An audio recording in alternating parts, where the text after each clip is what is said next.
Hello everyone, welcome to in RTJ digital.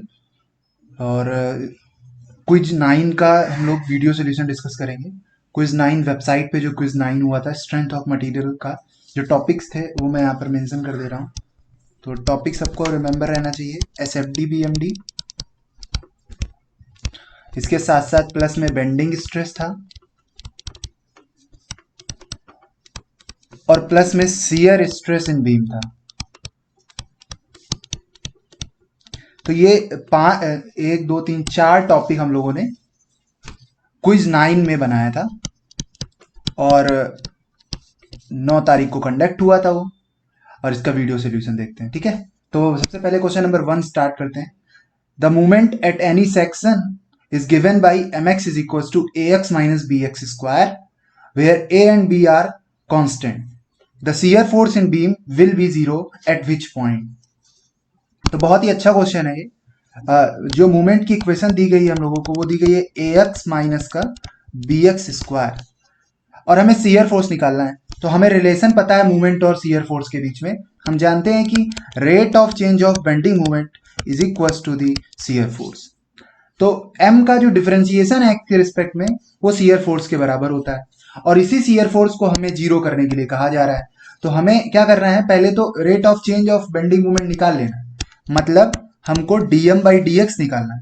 तो d by D X और m है ax minus B X square और इसको बराबर कर देंगे f के। तो यहां से हमें पता चल जाएगा कि f एक्चुअली क्या आने वाला है। f आने वाला है माइनस का 2bx और कहा गया है कि शियर फोर्स जीरो हो जाए, ऐसा किस पॉइंट पर होगा। तो x बराबर हमें निकल के आएगा a बाई 2b, मतलब बीम की लंबाई अगर लेंथ l बीम का लेंथ है, ध्यान रखना सब लोग, अगर बीम l लंबा बीम है तो यहां से from this side to this distance एक x बराबर डिस्टेंस होगा a बाई 2b। इस पॉइंट पर शियर फोर्स अपना साइन चेंज कर देगा या शियर फोर्स अपना वैल्यू जीरो कर देगा। क्लियर है, शियर फोर्स जीरो तभी हो सकता है जब जब इधर प्लस रहा हो और इस पॉइंट के इधर साइड शियर फोर्स क्या हो गया हो, माइनस। तो इस पॉइंट पर शियर फोर्स क्या हो जाएगा, shear force will be equals to zero. That is the concept regarding to this question. बहुत ही इंपॉर्टेंट और अच्छा क्वेश्चन है, बहुत कम समय में क्वेश्चन कर सकते हैं और ये कहीं ना कहीं सिंपल सपोर्टेड बीम में जहां जहां पर शियर फोर्स यूडीएल की कंडीशंस आती हैं वहां ये जीरो होता है, तो हमें वहां एक्स का मान निकालना ही पड़ता है, ठीक है। The shape of bending moment diagram for cantilever beam carrying a UDL.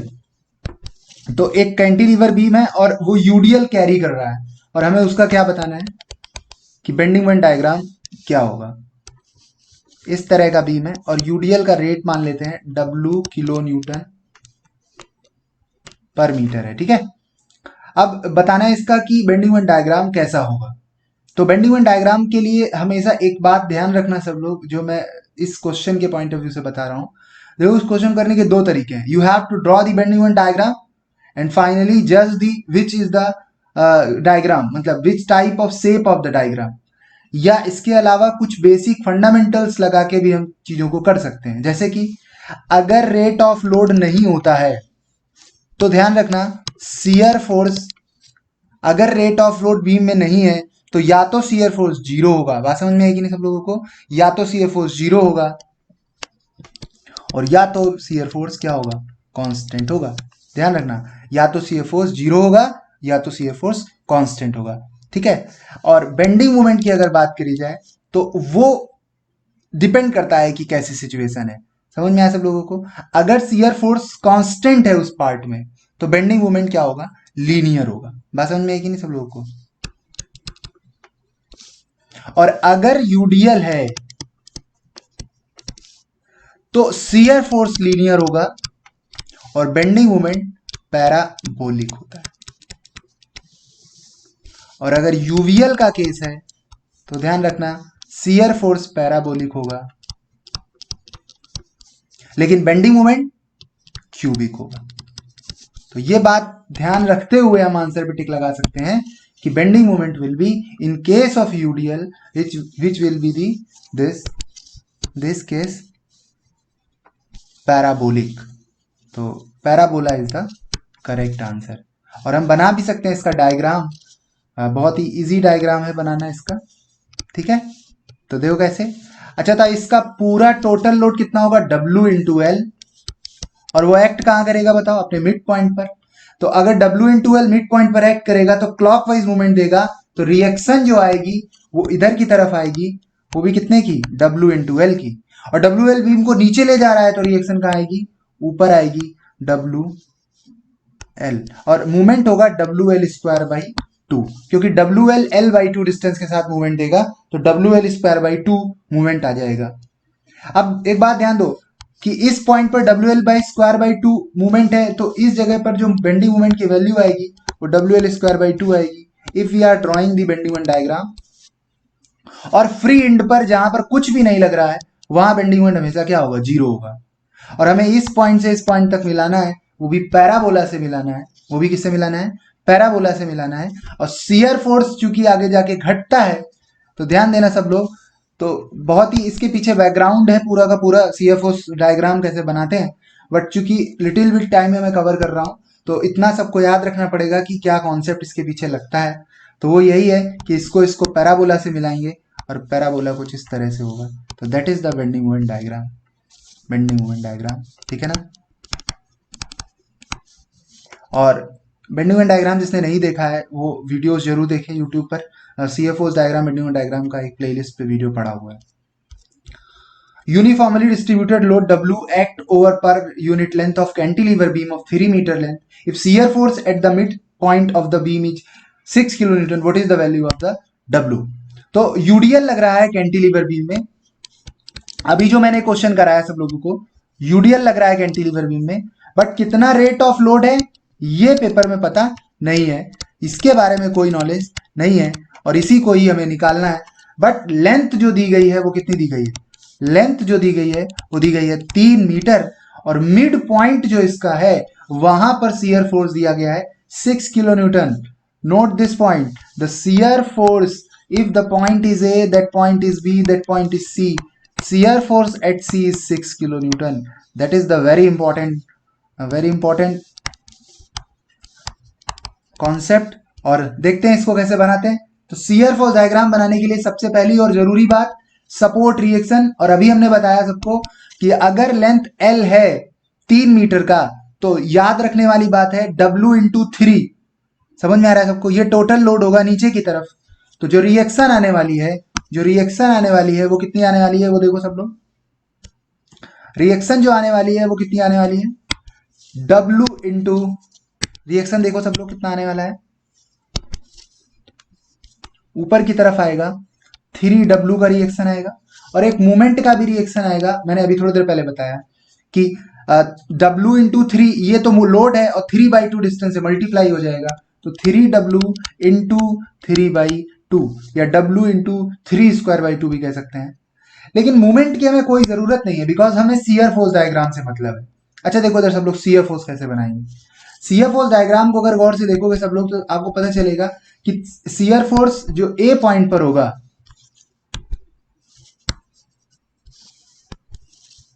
A point पर जो शियर फोर्स है, एक्चुअली ए पॉइंट पर शियर फोर्स 3W के बराबर ही है। और जैसे जैसे हम बी पर पहुंचेंगे शियर फोर्स जीरो हो जाएगा, क्योंकि बी पर कोई भी लोड नहीं है। और यूडीएल में शियर फोर्स लीनियर होता है, तो that will develop a triangle.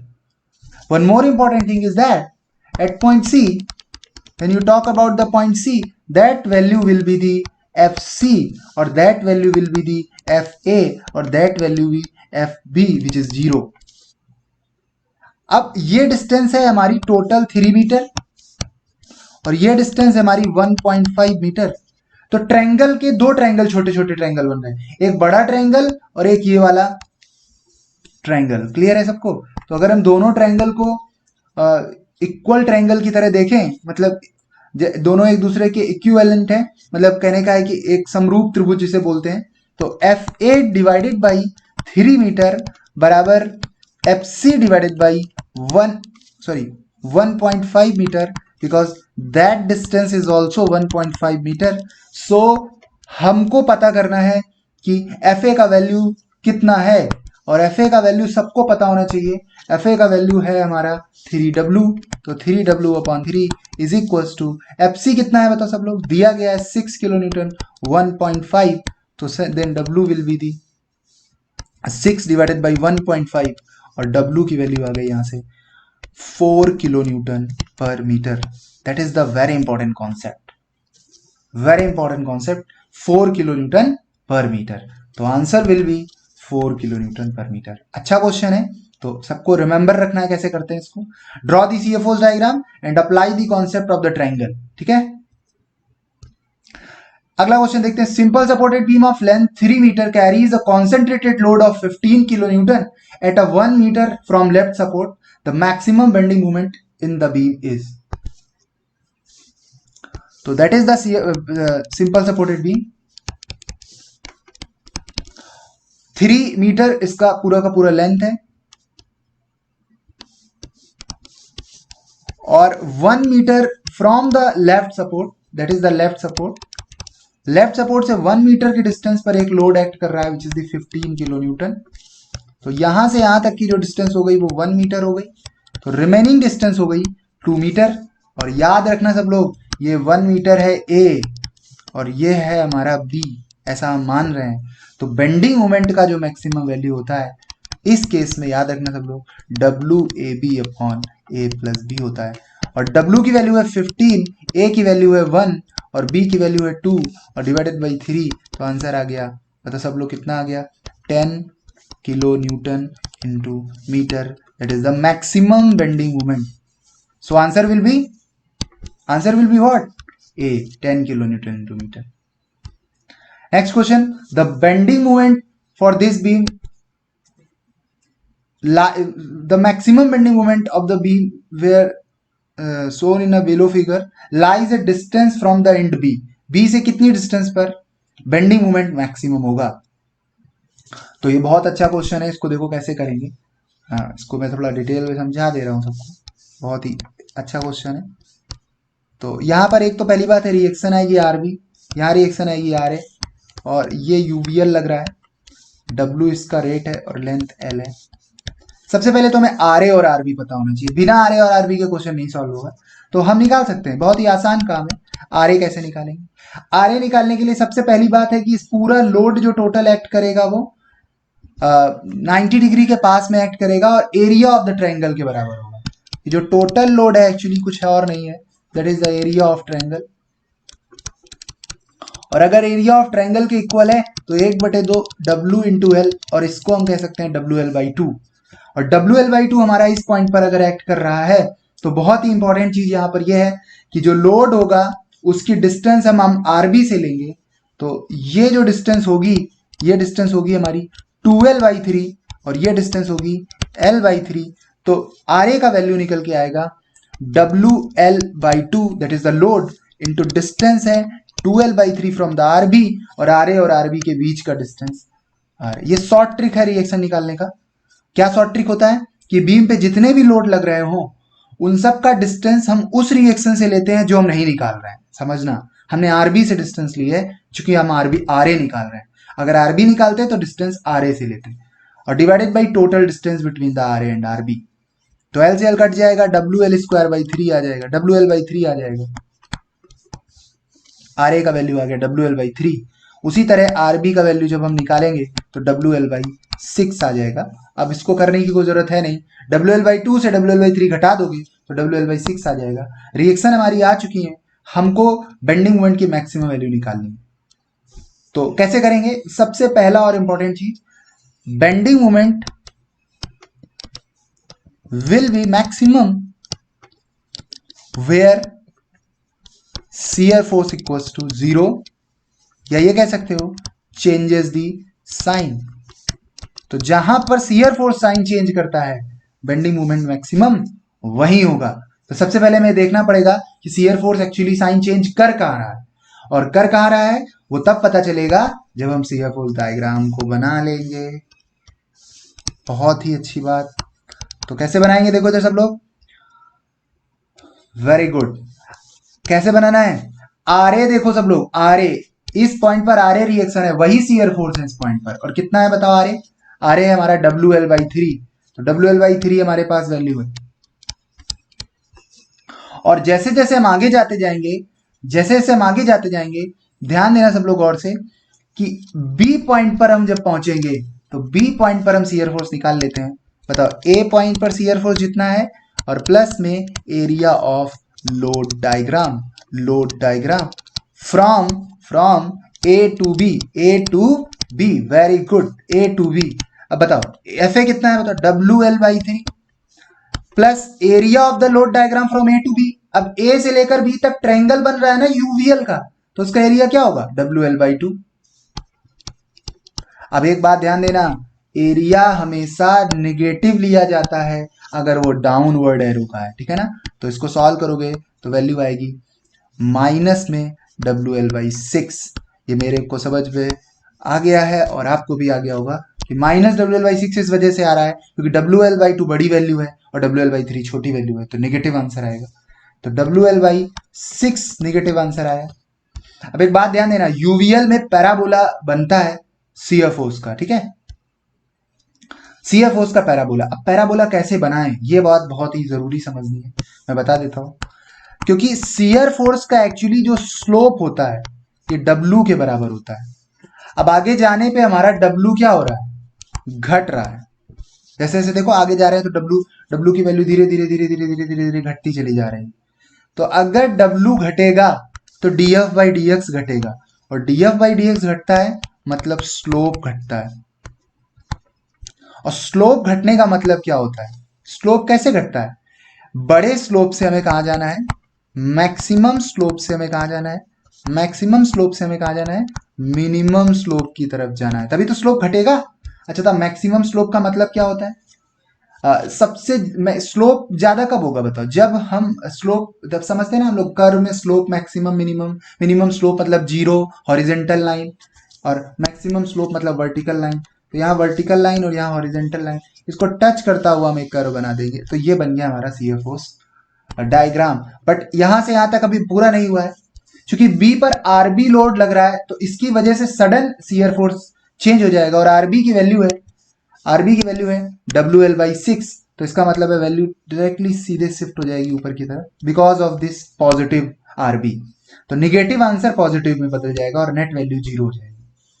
तो यहाँ पॉजिटिव शियर फोर्स था और यहाँ निगेटिव। अब हम देख पा रहे हैं कि ये एक ऐसा पॉइंट है जहां पर शियर फोर्स क्या कर रहा है बताओ, और इसी पॉइंट पर बेंडिंग मोमेंट क्या होगा, मैक्सिमम होगा। और हमसे पेपर में यही पूछा गया है कि ये जो डिस्टेंस है, ये एक्स स्टार जो है वो कितना है बी पॉइंट से, समझ में आ रहा है कि नहीं। अब एक्स स्टार निकालने के लिए बहुत ही आसान सा कॉन्सेप्ट है, कैसे करें, किस तरह से करें, यही हमें समझना है। तो इसके लिए बहुत ही सरल सा कॉन्सेप्ट लगाते हैं, देखो क्या,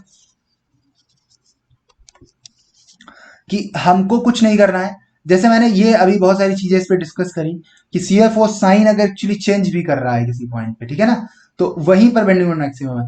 चाहने का इसका अब और सरल तरीका ये भी था कि इतने सारे स्टेप हम चाहे तो हटा भी सकते हैं और सीधे यही स्टेप यूज करके आंसर निकाल सकते हैं, बट मैं इस वजह से इसको बताया जिससे कि आप सब लोग को ये थोड़ा बड़ा और कठिन क्वेश्चन है तो इसका डायग्राम बनाने का कॉन्सेप्ट भी सीख जाओ आप लोग। देखो कैसे इसको करेंगे, आरबी हमें पता है और आरए भी हमें पता है,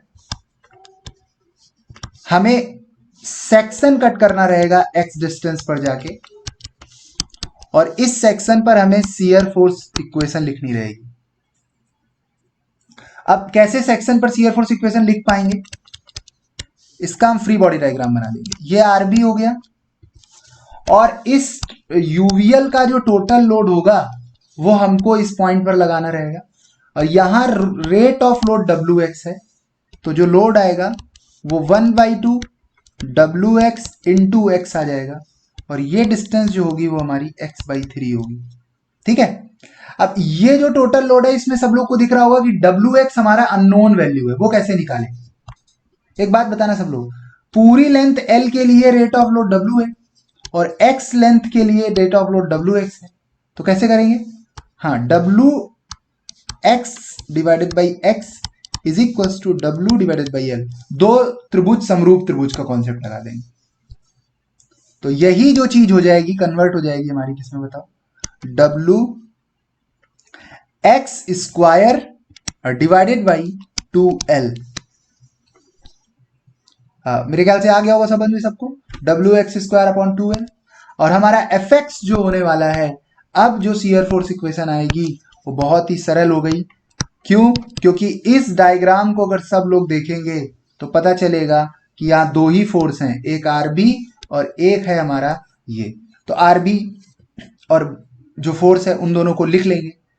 और साइन कन्वेंशन ध्यान रखना कि जो भी साइन कन्वेंशन हम यूज कर रहे हैं, अगर हम सेक्शन इस तरफ से कट कर रहे हैं तो हमेशा जो अपवर्ड और डाउनवर्ड की सिचुएशन की बात करें तो ये निगेटिव साइन कन्वेंशन में आता है।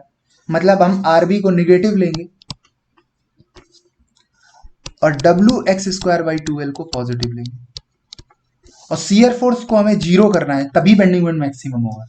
तो यहां से x बराबर कितना आएगा बता सकते, इसको सॉल्व कर लो, x की वैल्यू निकल जाएगी।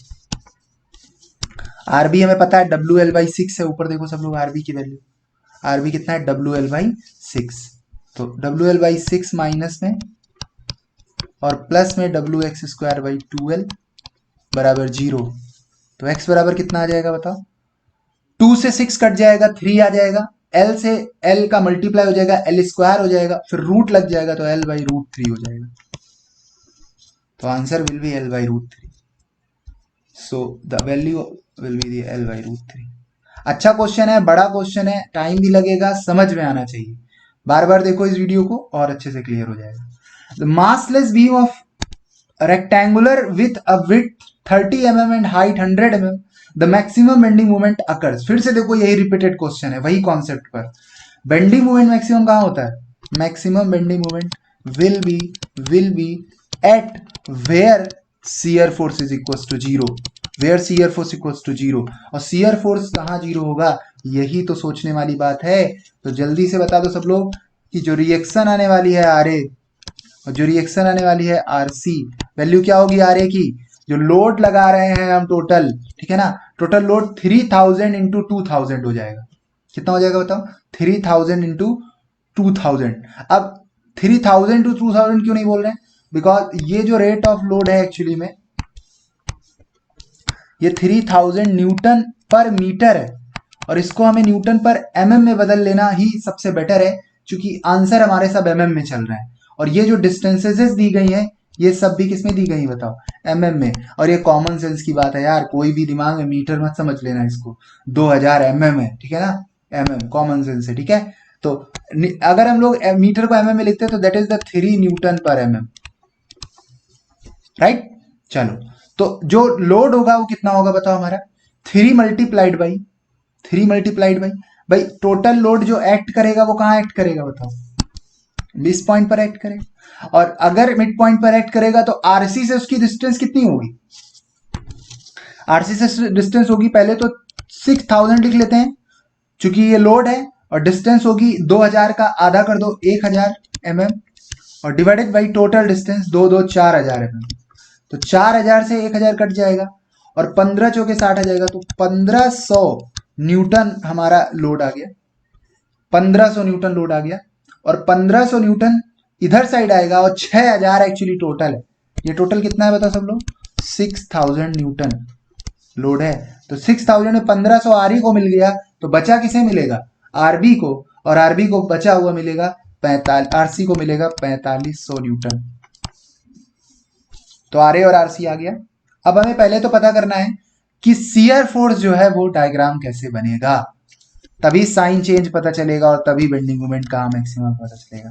तो बना लो डायग्राम, बहुत ही आसान डायग्राम बनाना है। कैसे बनेगा बताओ? आरए की वैल्यू 1500, बहुत अच्छी बात।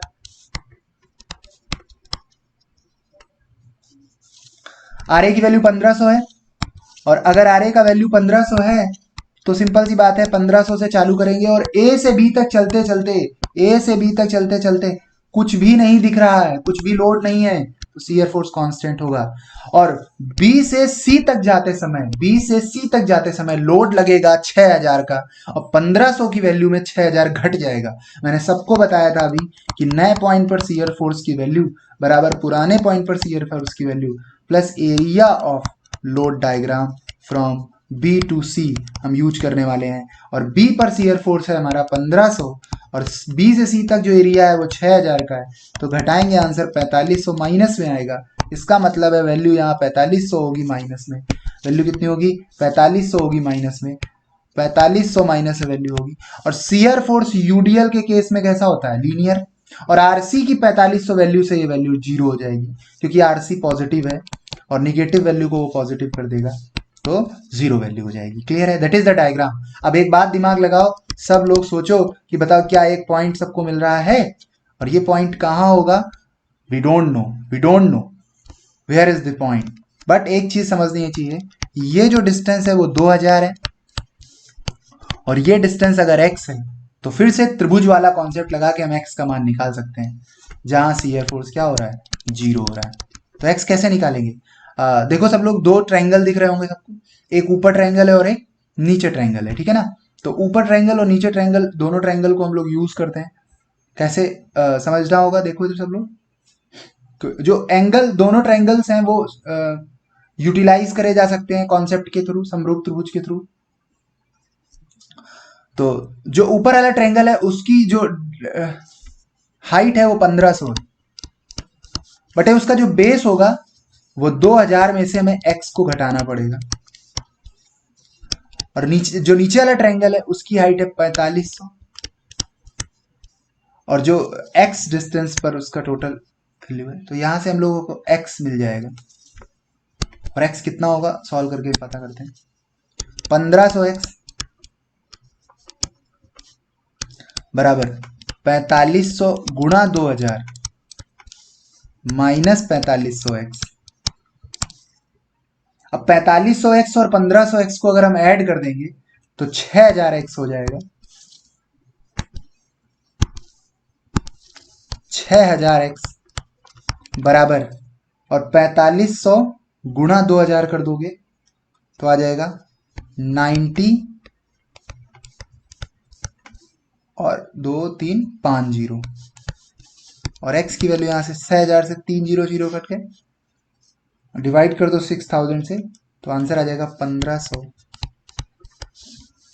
डिस्टेंस आ गई x की। तो x विल बी दी 1500। ठीक है ना? सबको समझ में आ गया होगा? तो the answer will be, there in option there is no option related to the B. ठीक है ना? लोकेशन बी की बात करें तो बी पर भी नहीं हो सकता है। हमने सी से डिस्टेंस निकाली है, और ये जो एक्स आया है हमारा 1500 मीटर, वो कहां से आया? From C. बट ऑप्शन सारे ए से हैं। तो अच्छा बताओ सब लोग, अगर टोटल डिस्टेंस 6000 की है और यहां से कोई चीज 1500 होगी सी से, तो ए से कितने डिस्टेंस पर होगी? 2500 पे, सॉरी, हाँ 5000, 4000 है। डिस्टेंस कितनी है बताओ हमारी? 4000। तो अगर 4000 होगी तो 2500 पे हो जाएगी। क्लियर है? तो सिंपल है, बिल्कुल सरल सा क्वेश्चन। तो आंसर हो गया 2500 mm to the right of A से राइट साइड 2500 mm पे। ठीक है? तो नेक्स्ट क्वेश्चन देखते हैं। The moment carrying capacity of circular beam of diameter D and square beam of size capital D confirms to the ratio. यहां पर एक थोड़ा सा करेक्शन कर लेना सभी लोग। जो कैपिटल डी है एक्चुअली ये कैपिटल डी नहीं है, ये स्मॉल डी ही है। ठीक है ना? थोड़ा सा ध्यान रखना है इसमें कि कैपिटल डी इज द मतलब बोला यह जा रहा है कि दो सेक्शंस हैं। एक सर्कुलर सेक्शन है जिसका डायामीटर स्मॉल डी है, और उसी डायामीटर के बराबर जो वैल्यू है वो स्क्वायर सेक्शन की है। दोनों के डायामीटर सब सेम है। ठीक है ना? मतलब डायामीटर अगर 10 mm है तो 10 mm इसकी साइड्स हैं। ठीक है? और हमें बात करनी है मूवमेंट कैरिंग कैपेसिटी की। सबसे पहली और जरूरी इंपॉर्टेंट चीज है कि मूवमेंट कैरिंग कैपेसिटी क्या होता है। मूवमेंट कैरिंग कैपेसिटी जो है वो एक्चुअली रजिस्टिंग मूवमेंट है, और रजिस्टिंग मूवमेंट जो होता है बहुत ही इंपॉर्टेंट कॉन्सेप्ट है बीम में। अगर ये बढ़ता है तो स्ट्रेंथ ऑफ बीम क्या होती है? बढ़ती है। तो बीम की जब स्ट्रेंथ बढ़ती है तो ये एक्चुअली बराबर किसके होता है? That is equal to the strength of material into section modulus.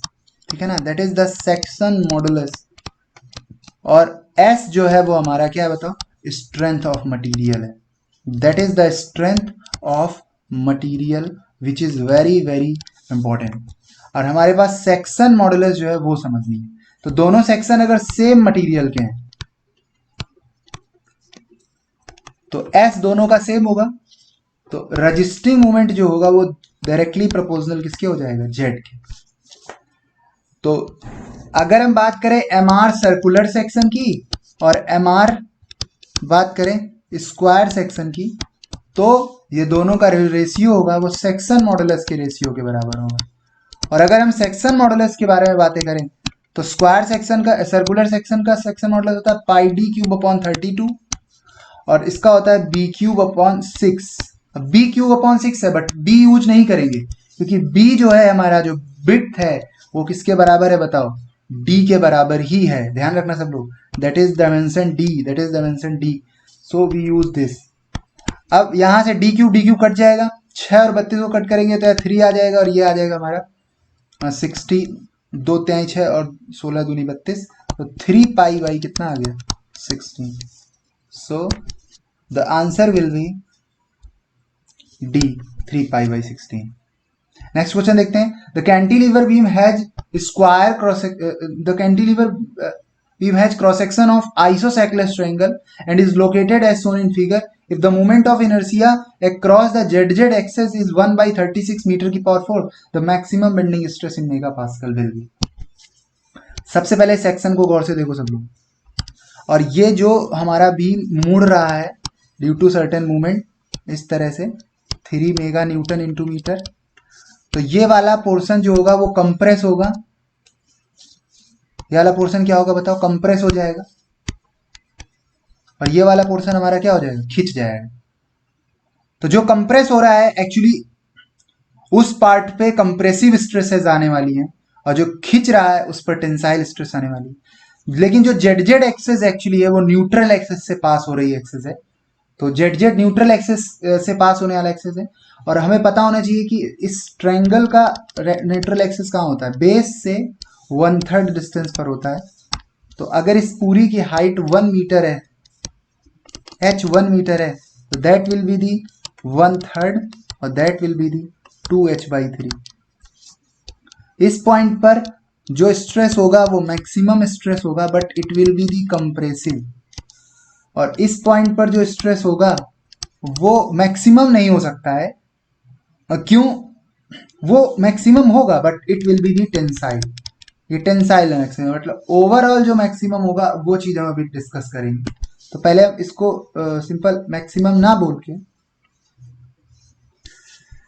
Stress बोल रहे हैं, that is here will be the tensile stress और here will be the compressive stress. But top fibre और बॉटम फाइबर, ये top है और ये bottom है, लेकिन इन दोनों में एक जगह ऐसी है जहां स्ट्रेस मैक्सिमम है। तो बेंडिंग स्ट्रेस जो होता है वो मैक्सिमम किसके बराबर होता है, where will be the bending stress maximum, हाँ maximum of sigma C and sigma T, दोनों में जो बड़ा होगा वही मैक्सिमम बेंडिंग स्ट्रेस होगा। और मैक्सिमम बेंडिंग स्ट्रेस कैसे निकाल सकते हैं, with the help of formula. क्या फॉर्मूला होता है, M maximum into Y maximum divided by I, that is this. तो सिंपल सी बात है, वाई मैक्सिमम जहां होगा, वाई मैक्सिमम मैक्सिमम डिस्टेंस है, न्यूट्रल एक्सेस से ऊपर की डिस्टेंस h/3 और नीचे वाली डिस्टेंस 2h/3, तो कौन सी डिस्टेंस ज्यादा है इन दोनों में, 2h/3 ज्यादा है, तो maximum will be the 2h/3। So we will use this 2h/3 distance as a maximum distance, there will be the maximum bending stress, और maximum 2h/3 एक्चुअली में बॉटम फाइबर के लिए है, तो बॉटम फाइबर पर मैक्सिमम स्ट्रेस आने वाला है, और कितना आने वाला है लिख लेते हैं, 2h/3। Moment of inertia triangular section का होता है bh³/36, और मोमेंट ही है जो हमें m पता है। अब सबकी वैल्यू हम लोग क्या कर लेंगे, रख देंगे, तो आंसर निकल के आ जाएगा।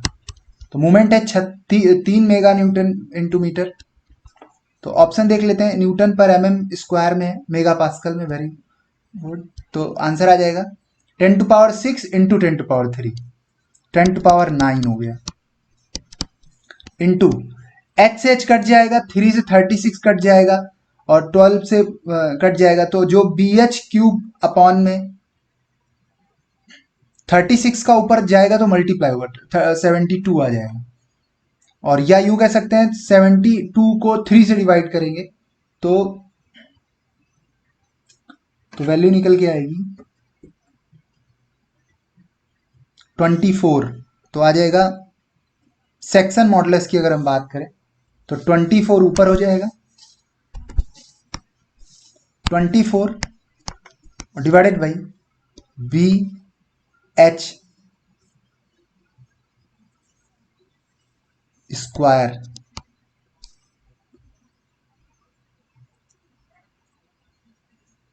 और इसको सॉल्व करने पर आ जाएगा हमारा, विड्थ और हाइट देख लेते हैं कितनी कितनी दी गई ट्रायंगल की। विड्थ भी सेम है 1 मीटर और हाइट भी 1 मीटर है, तो ये सब 1 हो जाएगा। तो 72 इंटू 10 टू पावर कितना आ जाएगा 9, और 72 इंटू 10 टू पावर 9 हमारा क्या आ रहा है, न्यूटन पर mm स्क्वायर आ रहा है, तो that will be the mega pascal. But यहाँ पर ध्यान देना है, IZZ जो दिया गया था वो हमको वैल्यू ही दी गई थी, हमें अलग से IZZ नहीं लिखना था। The value is I is given, so that is the thing, it should be noticed.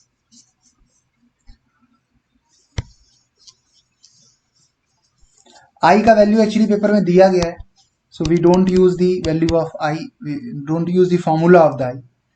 Maximum movement दिया गया 3 मेगा न्यूटन इंटू मीटर, और IZZ है 1/36, तो 3 को हम 10 टू पावर 6 कर लेंगे और न्यूटन इंटू मीटर रहने देंगे, ठीक है ना। और I की वैल्यू है 1/36 मीटर की पावर 4 इंटू 2 इंटू H कितना है हमारा, H हमारा है height 1 metre divided by 3। Unit इधर लिख लेते हैं, थोड़ा सा यूनिट सही समझ में आ जाएगा, newton into metre divided by metre की power 4, that will be the newton पर मीटर स्क्वायर। और अगर हम 10 टू पावर 6 ना लिखते तो ये चीज मेगा न्यूटन पर मीटर स्क्वायर होती, मेगा न्यूटन पर मीटर स्क्वायर। और मेगा न्यूटन जब होता तो मेगा न्यूटन पर मीटर स्क्वायर को ही हम कहते हैं मेगा पास्कल।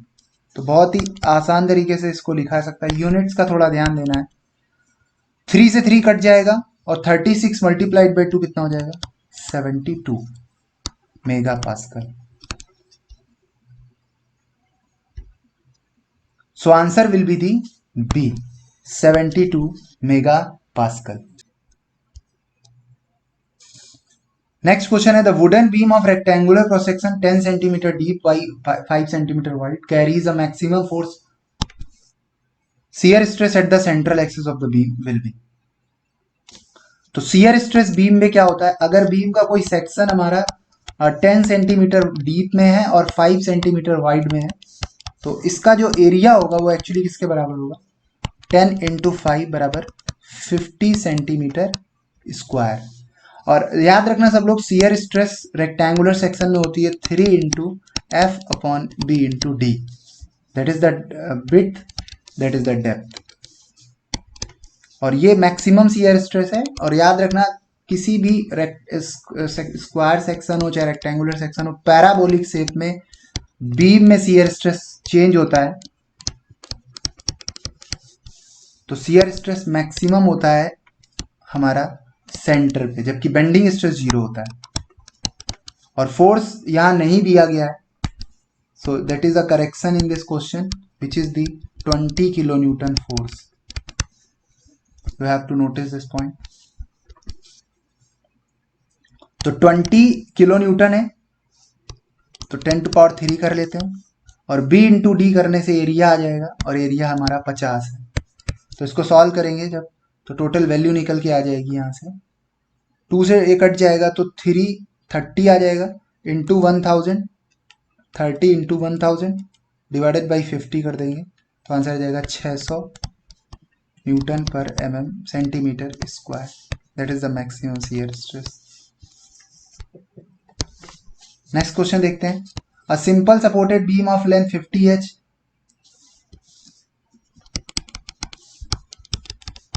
50h इसकी लंबाई है